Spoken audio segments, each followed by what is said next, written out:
Ekyo Prosper kyogerako omuntu ayinza okuwakanya kuba mwa claiming and of course the vote was rigged, the 2021 vote, but as we speak it's business as normal. You like mwafuna of course the shadow cabinet, you sworn in MPs, nemugenda maso lopo oba leader of opposition nemulonda omuntu omukakasa otya nti ddala kituufu mukyali ku mission ne vision y'okubeera nga mukyusa obuyinza bw'eggwanga bino abantu basinga nti balowooza mufuna nnyo lax oba you relax when you go to parliament ne mufuna MPs, leader of opposition, opposition chief whip and what the billions and billions of money allocated to the Lopez office sako ne engebya iPod ebiriwo kakati olowooza bikakasa bannansi bali nti ddala kituufu mukyali ku kigendererwa ekyokununula eggwanga.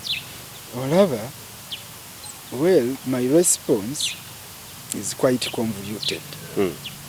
Naye ngenda gitematema. One,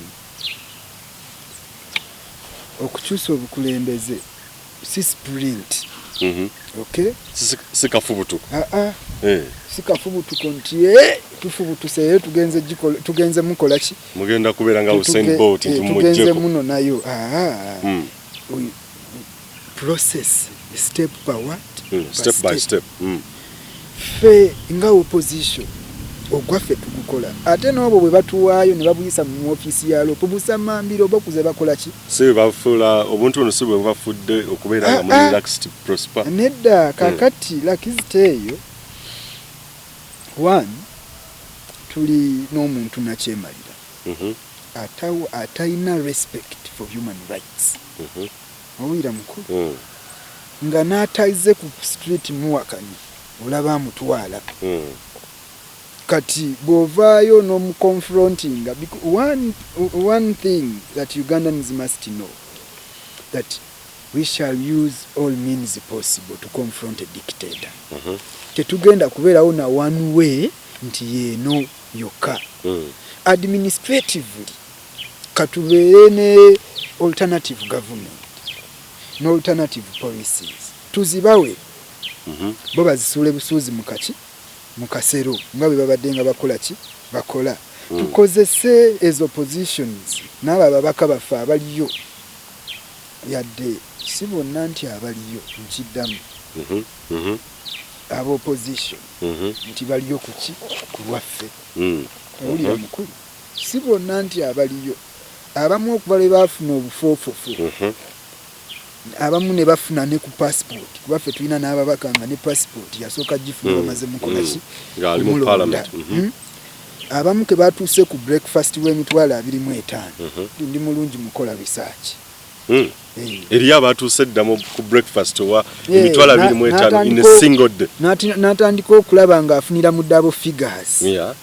Double figures abampuliriza ntegeeza from 10M kweyongerayo kubanga on average bali ku milioni 35. Yes. Abamu bawangudde lotale. Akati fe it's not a corrective force. Naye era ab'omuzinzi mwebali tujja kusigala nga tulaidingira kwabo ne guidance ya president waffe omulonde Robert Kyagulanyi. Omanyi waliwo okubeera nga iwe president de facto. Waliwo okubeera nga you are just an imposed leader. Nga trust of the citizenry tekyakola ki tekyaliwo kati ye government gye tukola ki nengoloza Prosper ebikolwa byammwe ebiriwo kakati ebya opposition led by Honorable Mathias Mpuga. Do they speak what you of course speak ekyoga nti mukyadmanninga for change ebikolwa loza temuli nnyo relaxed loza munatuka mu 2026 bannansi banaabaera n'obukakafu teda kifu enkyukakyuka mukyagirayanira. Ekibuuzo kyo kikulu era waliwo n'omulala omu munnange mwekusifu sijja mwatula yaŋŋambye Honorable Mathias Mpuga ate kati yalinga ali mu buliri neki ne gavumenti wakiriko oli omukyala tuyinza obutazaawo oyo mukyala no by character Lopo nga ye is a mediator. Yes. Ate ali so administrative. Ompulirira mwekana akaseera nga bannansi bali mu bukulembeze bwe bateerondera bumaze otuva mu ngalo ffe nga ffe bekikakatako tuba tulina okutuula buto ne tustrategizinga awulira kati ate tetugenda ku strategizinga kumala kuyita nsi nti kati bye bino tugenda kumala kulayinga out strategies tulabe kye tuzaako but as of now twayagadde tukozese tulina quite 100 MPs mu parliament ne total ne tugamba tujja gezaako okublokingako ebiki ebimu administrative wise then bwe tunajja ate ne bannayuganda nabo bannayuganda abampuliriza nammwe oluusi mutusaba kingi mutusaba kingi one mutusaba okujja ku street to go violent to use because violent by the way kirina emateeka obuyi constitution ekuwe beetu kano Dr. Besigye akiyita kwebwanako okuvaayo n'okola ki sikwekalakasa mu mirembe ekya violent nga mbadde sikimanyi ekya violence prosper etukkiriza to rebel constitutionally batukkiriza to rebel because tetuyina bisi etugana kukwata biki bisi tuveeyo n'eddoboozi lyaffe tugambe nti kino bwekiti ne bwekiti kikoze kitya kiganye era tukyagala bwe tuti naye bo bannayuganda bennyini nammwe temulina kulinda bamulumba bahonorable Kyagulanyi Ssentamu ba Mathias Mpuuga bwe tugamba nti songa mbere mujje tukole ki tusonge kubamu abasinga okukosebwa. Do you think the people or the masses bakkiriza oba baagala enkyukakyuka they are disgruntled, disappointed and oba kiki where is the disconnection eyawula mu abaagala enkyukakyuka abagikulembeddemu abantu bennyini personalities for instance Robert Kyagulanyi Ssentamu Dr. Kanukiza Besigye ne bannabyafuzi abalala why is there a disconnection kiki ekyesa ensonga eng'olaba nga abantu yes they speak of change but they don't act it? Well, one which is too crucial hope to change the existing regime egenze bavaamu olwayo regime eno okubeera ngayo it survives on coercion olwa regime eno okubeera nga ekozesa absolute power abuse of military to tramp upon their rights ekirala ekiri essential saagala kyejjako ffe mu opposition naffe tulina kuwa obuzibu buzibu ki Prosper? Obuzibu obwo tokyaddamu kuwulira maloboozi geegamu ng'agaabaddewo nga naffe nga tuli mu campaign tuli mu kalulu tetunaba kufuna ki tetunalaba kuzi esi bangi ate kuluna abato abagenzeyo nga tebamanyi esi abadde bangi nkwagaddeko kubeera honest Prosper owulira mukulu ate kuluna abagenzeyo abatamanyi esi bo babadde baki bayitirivu tokyaddamu kuwulira omubaka kati amanyi nobayita ngolooza abalabako abamu several principle abantu abamu olina obayita to order abamu kati bajja kwerabira nerigenda ewani ewa principle kyobula afe abamu twali tumugamba nti wani sinsi ozikusiza essuubi banno bonna ababaddeyo wandi batukubidde n'oyingizaawo abaana abaki abapya baki bangi abagenda n'okusigala nga bakyakola ki principle soogedde byama mulimu ne bakubira ku simu oluusi mbadde nno sikola ki mbadde siriiwooko mbaddeko bize tokyaddamu kuwulira confronting solid firm voices is the opposition. You're right. Let me tell you, ababaka betuyina it is big a number okuteekawo a formidable force. Let me tell you, enensi you're being honest esobola n'okukyuka ng'oyina empologoma 3 nga zikulembedde than okubeera n'endiga 100 nga ze ziri ku luki singa babadde bakyayogera language y'emu kati batandise kusekiwalinga madiiru nze mbamanyi siri wala naki nabo batandise kulobinga buntuntu nze nange onteekako kubagenda ku trip benchmarking eyo yese eggwanga bano abantu tebalina nabye basobola ku benchmarkinga wadde mpoza okugenda mu okufuna bufunyi exposure nyambaddeko Calvin Klein nfulumye noŋŋamba nti 100 MPs of opposition nga twavuddeyo ne tugamba with a single voice, a single common voice, this government can't survive us. So naawe okkiriza nti blame mugirina nti mu disappointinze bannansi ne bagwamu amaanyi. Feba politicians. Oh, you're being honest. I'm too honest on this. Gwe wali olabe yali atera okuyita ewammwe. Kati oyinza n'okumala n'emyezi nga tomukoze eki. Yabangi nnyo abadde batukubira ngo bawa talk shows nga betakunoonya. Naye kati they can't pick their phones. They cannot pick. Bafuna dda kye bali bakola ki kye beetaaga kati ne bwakukwata ayinza n'okulaba nga amusumbuwa. Owulidde mukulu. I'm being honest. Neyalinga agamba nti muli bantu bange buli kadde mulabako kajjango bayirabe ebimu ku byempakanya constitutionally kwe kufacilitatinga ababaka abamu office ya legislation ng'omuvubuka ngenda kwogerako ku ba youths representatives tuyina miliyoni 4.5 za buli MP kudda mu constituency. Yes. Kuŋŋaanya birowoozo by'abantu owulira mukulu naye from an experienced view nga twagenze ne tutuula abamu kati ne babadde banoonyeza akalulu basenguseewo dda bali ne bamanerenda banoonya za apartment tebakyetaaga kukola ki kumanya airtime w'emitwalo 25 abaveeyo banchallenge airtime w'emitwalo 25 kukuba kuzuula bizibu ebyo tebakyabiriko kati ababaka boogera lulimi lulala. They are now representing themselves, their views, their interests. Boogera lulimi lulala abasinga obungi n'abali mu opposition number almost 40%. Yabuze saagala bakumenyera manyoba manyi nga kati baabulidde ddala tebakyakola ki tebakyalabikako. So kaakati bw'obeera mu ggwanga bwe lityo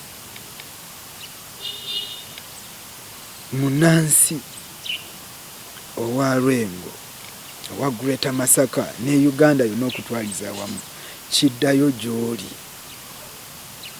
nti nga tonnalinda ffe tukyuse. Era nze principal ankwasa ekisa. Principal Robert Kyagulanyi Center mugwenzikiririza obadde okimanyi nti bo n'okubateeka omanyi njagalira kubeera w'amazima. Omanyi lwaki Dr. Besigye honestly speaking bino si byabufuzi n'ennamba y'FDC abataweranga yadde babaka 5 mu parliament nti bwe bavangayo oluusi njagala twogeze masa kubanga nzijukira nga nina kaana kato n'omusolo gw'omutwe gwavaawo lw'oyo mwami oyo kubanga in 2001 I guess 2005 2006 ne bagugirawo ddala nga waliwo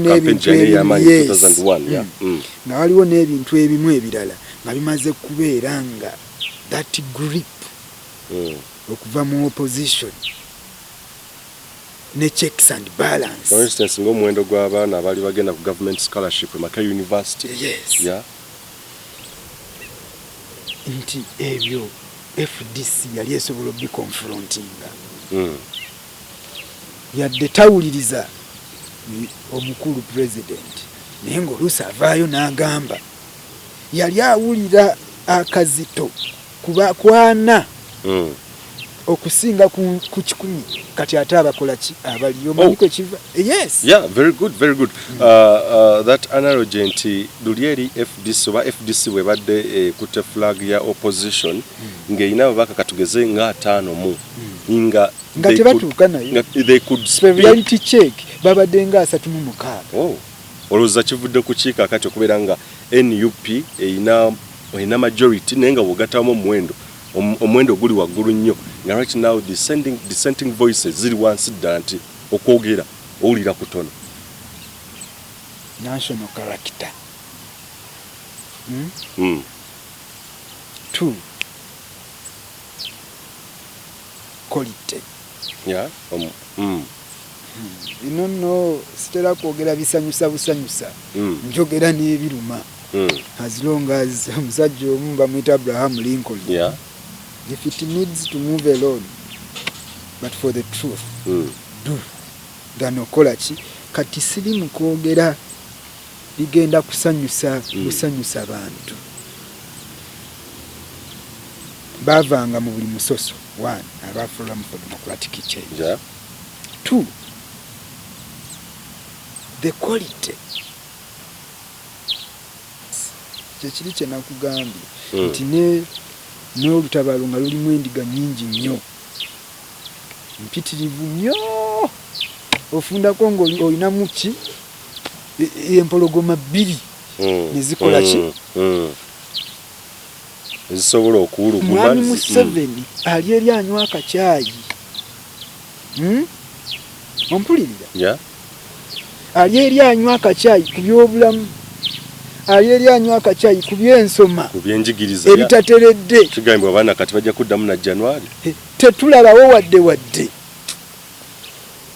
eyo opposition ebogola please His Excellency Robert Kyagulanyi Ssentamu twalaba wano ebya COVID nkukubira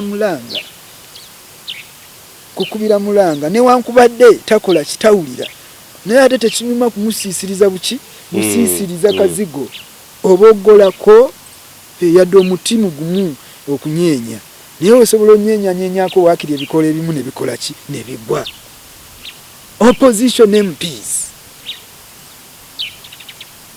my fellow opposition leaders create a difference muveeyo education policy enfu muziyingiremu abaana bali eri ku ma university ne graduations zaaganye ompulirira muveeyo tulina candidate classes 2 abanassale bo tebaddanko okusomera ever since March sebo lope nkimanyi owa alina iPad asoma ku Zoom sebo ona ebose mu Junganda tulongamba lwaki ngenze ate envudde ku mugundi waliwo abantu nga bo bakyalimu omuki omuzinzi nyina bye sijja kukaabira kati bino tebirimu kwetika sefulia bino biri ku level quite technical opposition MPs yona gye bali Kampala eno omanyi nti erina ababaka bonna nga opposition Kampala alone that's the fact naye kati eno Kampala nga capital yo yetaaga kwatirwa kisa because wano we walina okuva buli kimu wano we wa painting a national image we walina omukala mojja we walina omugisu we wali omutoolo ba MPs ba Kampala they are as silent as a patient in a coma no difference ompulirira no difference ku byobusuubuzi ebikoze eki ebifudde kakati wadde okyakubira Robert Kyagulanyi Ssentamu omulanga bana abantu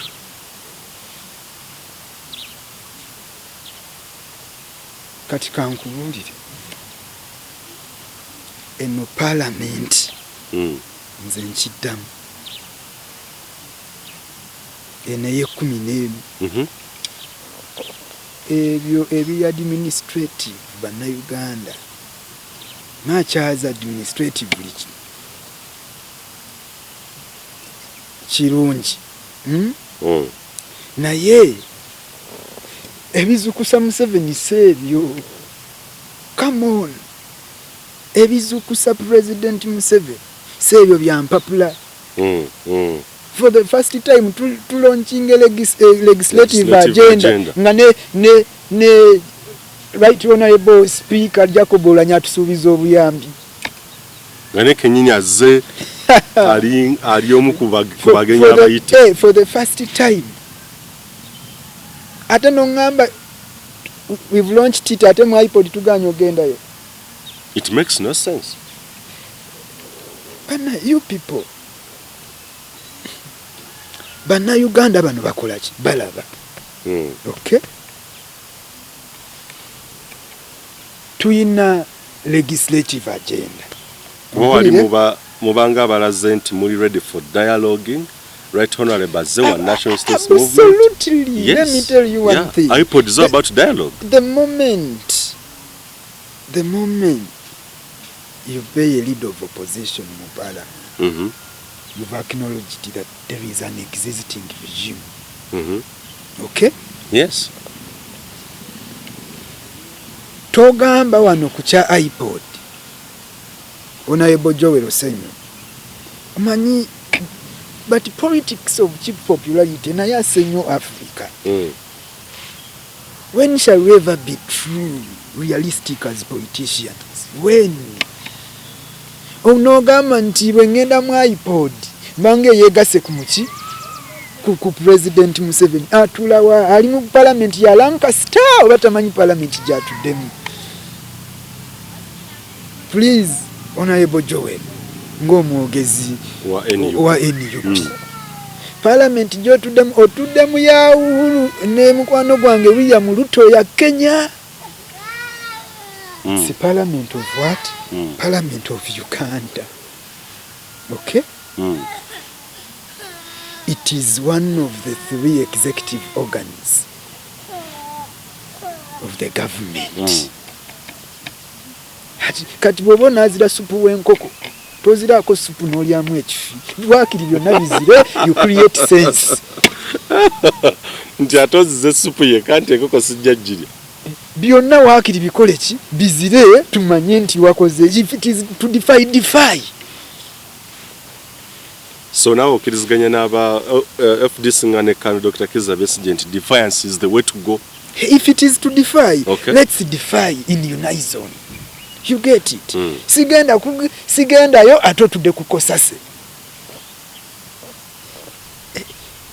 And bannansi bagenda tandika okwetamwa ate essuubi bagweremu ki ddala waakiri bannyonnyole bagambe nabyo katugendeyo tubiyogereyo abikole ki abigaane. Ompulirira mukulu owulira ow'ekiti nti ate nze ebyo tetubiriimu nti ate weetuli to provide alternative ideas and the platform sijui I want to say something as a patriotic African that ensa yes patriotism mu bantu baffe. Did Joel defy swearing in? Is he defying salaries too? You get it? Isn't he in parliament spearheaded by Right Honorable Jacob Oulanyah? Tokimanyiiko nti ffe twawagirako ffe tubuukibuukidde buli kintu twatukako n'okwekutula lwa Honorable Rebecca Kadaga versus Oulanyah.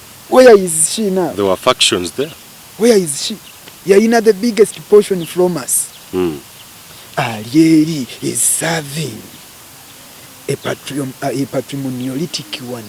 Era opposition bangi abamuwagira. Gonzaga Sewungu, Joel Osenyo. You get it? Nti kati faawo wetuli politics of prebendalism. Under the stewardship of Lop Matthias Mpuga, NUP entirely, do you see opposition maneuvering okutuuka mu 2026 ng'ekyali superior nga bwebadde ng'ekyali vocal ng'ekyali vibrant ng'ekyalina ne trust y'Abannayuganda? Mukulu, His Excellency Robert Kyagulanyi Ssentamu, you need to wake up. You must wake up. It's urgent for you to wake up. Bano bagenda mumenya nnyo. Okay. Emanyi lwaki? It has to be God's mercy. Kisa kya Katonda. Okusigala. If situation esigala nga bwe. Okusigala nga the vibrance eyabaddewo mu 2021 egenda sigala. But it is also early. It's not late for His Excellency to sit us down. Ompulirira mukulu okukyusa bino ebiriwo. Enne ya Honorable Matthias Mpuga mwagala nnyo egenda kubeera nga ya Betty Awolo Okyana. Oh, so tewali njawulo. Honorable Matthias bannayuganda ebyebitabo kutuula ne Jacob Oulanyah. Ffe ebyo si bye tuliko, si bye twetaaga ng'abaana bali eri tebali mu kukola ki? Kusoma. Diplomacy kind of. Diplomacy. Egenda mufuula one of the weakest loop. I'm not a prophet. Emyaka 2 n'ekitundu gigenda kutuuka to the eyes of the common wananchi agenda kubeera omu ku ba weakest loop. Recently, I don't know oba nawe kanyana celebration ya 100 years as the lead of opposition obanga NUP ngeri mu stewardship ya lead in over lead of opposition now 100 days. Do you see anything close to over any need to celebrate, and does it define the real opposition bannayuganda gye beetaaga gye bategeeza okuremovinga the dictator, they take over power come 2026? Do you see anything close to that? 100 days, 100 days is defining mu maaso gye tulaga. What did the 100 days define to you? Era kyoyogedde omukulu ow'ekitiibwa. As 100 days zituwa reflection. Yeah, very good. Mu maaso gye tulaga. Are we on point? You compare, you contrast, and then you envisage. Very good. 100 days. Kati nkubuuza 100 days bwe zibadde ez'okwogerera mu ccupa.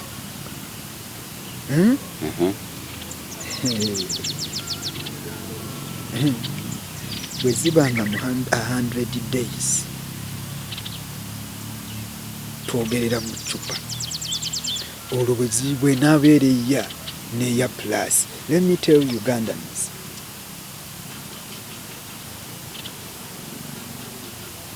the legislative agenda eyaffe, unless nga legislative agenda is accompanied, is extremely coherent ku bigenda maaso mu ggwanga. Mpozi nga bagijjeeyo ssebo His Excellency Robert Kyagulanyi Ssentamu, Parliament bwe yagaana okujja mu ghetto, ate tetwagamba nti yo ghetto bwegenda mu Parliament yerabye nti wabaddeyo ghetto. Esirike busirisi. Kyetuliko kyetulaba wano nga tetulaba opposition kyeyogera mu ddoboozi lya mwanguka ku by'obusuubuzi mu ggwanga, nga tetulaba bwekoma ku baana b'abanene. Nkimanyi n'aba opposition kati bali ku za iPad, mpulirira basoma. Yegenda kubuukayo gavumenti egambe mu myezi 2 mu bituule. Byonge ekimanyi abaabwe tebayo agenda kosebwa obwedde abaddenga mu kukola ki? Mu kusomesebwa. Somera ku Zoom. Opposition eyerabidde nti bayisa esente zigenda okuyambako abaana abatudde waki ewaka okubawa study equipments. Opposition eyaffe erina legislative agenda mu bitabo nene bweti ompulirira. Honorable Matthias, come back to the ground. Seek the voices of the people. Otherwise, you are most likely to be one of the weakest, poorest performers. You have the numbers. Zikumala, you almost control Central Region. You get it? His Excellency has the followership of the majority. Come to the people, fight with the people. Eyo gy'oli mu legislative agenda zo ez'ebitabo. Ekamwokya omwana w'ekamwokyezo tazimanyi. Omwana w'erwengo ali ekyakwerebera, ali ekyaterekera, ali embiriizi. Yatudde kilaasi tamanyi. Agenda kusangayo beesi wanu nga n'abeesi wanu bagenda okusangayo. Owedde batudde wonna. Nabo ensi eri bwetyo nga tulinga abagamba nti for opposition tetuliimu. Awo tuba tukola ki? Tulimba. To you members of the affirmative action, youth members of parliament, honorable, my good, very good friend Fiona Nyamutoro, National Female Youth MP. Nga aba female bokiikirira nga tebamanyi nti obakiikirira. You see, it's terrible. Mukulu, this nation dine gwanga okulizaawo kigenda tutwalira ebiseera bingi buli agendayo. Kati abo bo bannange no bantu bange abeerwengo tebakimanyi nti obakiikirira. Kale nze mmanyi era mbategeeza nti obakola ki? Obakiikirira nti facilitation gofuna ekyo kifo kiri worth 8 million per month. 80. Webali kuncorrect. Naye badde omanyi nti omuvubuka we Western Uganda takimanyi nti Logomayo yamukiikirira. Omuvubuka wa Eastern Uganda tamanyi Odoi Bernard nti yamukiikirira.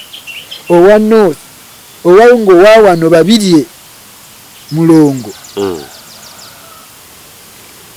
Kirabo, actually babirye yava katukiikirira kati ye Kirabo. Mwe mukiikirira abavubuka bawa bamugulu nga abavubuka be muli mu kukiikirira abaana tebali mu kugraduatinga. Abavubuka tebali mu kusoma. Business zonna zikoze eki? Business zonna nzigale. Mwe abakiikirira abavubuka mukiikirira bewa? Muvuddeyo mutya ku platform gye muyina okubulaba nga interests z'abavubuka muzireeta at the forefront. Prosper, omuntu ayinza okubuuza nga as we wind up, isn't it too early to judge? It's too early to judge. But it's subjective. Okay? Nga bwe nakugambye. Zino tuli mu 100 days. Yes. Tuli mu and let me tell you, time wasted can never be regained. It's true. It is. Yes, I may agree it is too early to judge. Do you want to tell me that it's too early for them to earn? They are not earning. Oba oyagala kuŋŋamba nti it is too early to judge nti tebali mu ofiisi. Abantu balayira dda ow'ekitiibwa gwe oli omu ku bantu abasinga okubeera informed. It's not too early to account. Oh, yeah. Bano tubamanyi. We must exert pressure. Bazukuke nze nkulayirira mulimu abagenda okubula. Nga tojja kuddamu. Ate nze ekisinga okuneewuunyisa obalaba. Bewala platform nga zino ezibazimbye. Yeah, they are not coming back. Batono nnyo abakomawo kati. Katonda ansaasire simanyi mwenge gubeera eyo ogutamiiza ennyo omuntu n'akola ki neyeerabira naye seerabiranga ddaala lyensookeddeko okutuuka ku ddaala eryowaki eryowaggulu. Kati abo abantu abo maliriza mu bufunze. You're promising the people of Rengo not to change, not to be like abantu abagenzeeyo aba opposition ng'otunudde mu kamera. Kaakati ati no tukyaliko opposition nno. manyi lwaki nze opposition njiriko enswero ekwagala yekugwa kubbwa. Yeah, true.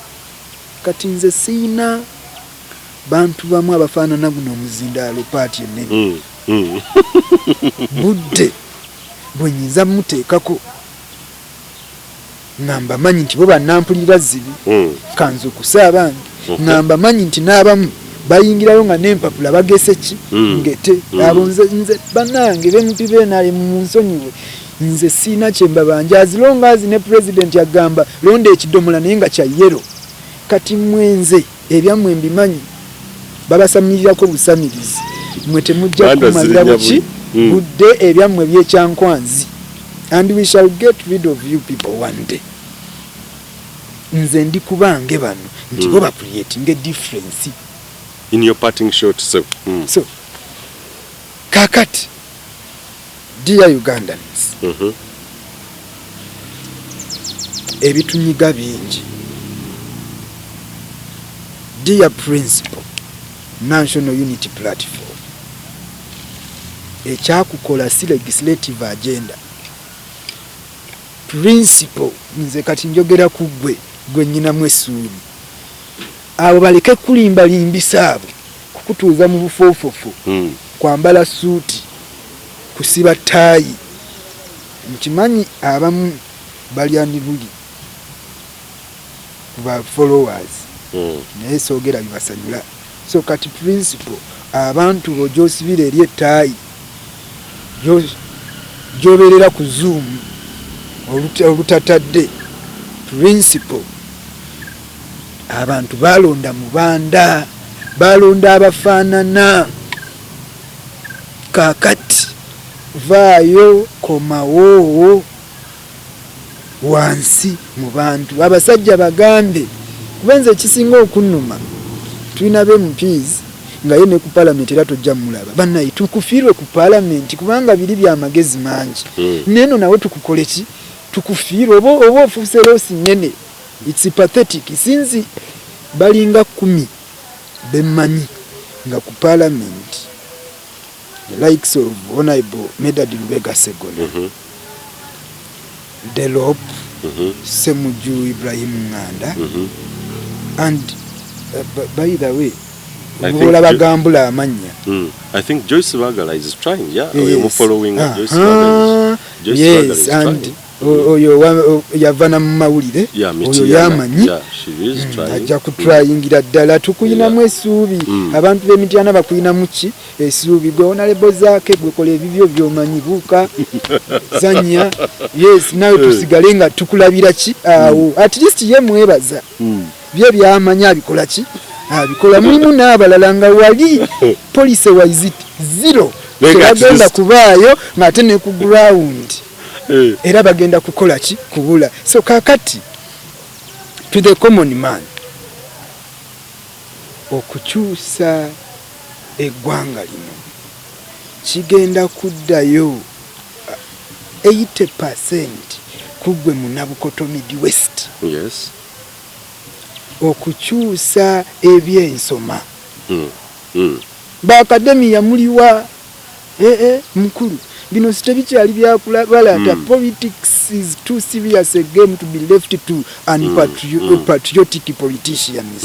At least babeerako patriotic. Mwe abasawo abali mu kusafaringa ng'emisala temugikola ki temugiraba nenge embezzlement of funds waggulu nyingi. Where are you? We need you. Students leaders kuma university mwe ba students leaders mwe ba Judy president besagala na kumenya muve ku basa bwa State House muli luddawa. It takes unity and unity in diversity to confront a dictator. God bless you for God and my Africa. Wow, ye mukulu Martin Prosper Mulumba, of course, ye president w'omutandisi w'ekibiina ekya Patriotic Africans for Change ateranga yegwanyiza entebe ya Bukoto Midwest mwaka 2026. I think he has been on spot on. I think ebigawo byayogedde era nammwe gye biraga mulina okwekuba mu toki n'okukyusa mwogere ebyo nnyini bye mulina okubeera nga ate era bye mwagala mutambule walking the talk sikusigalanga ate abadde mu bukulembeze atakumira mpera abankumire nze muzikwaga nga Moses Wamala akume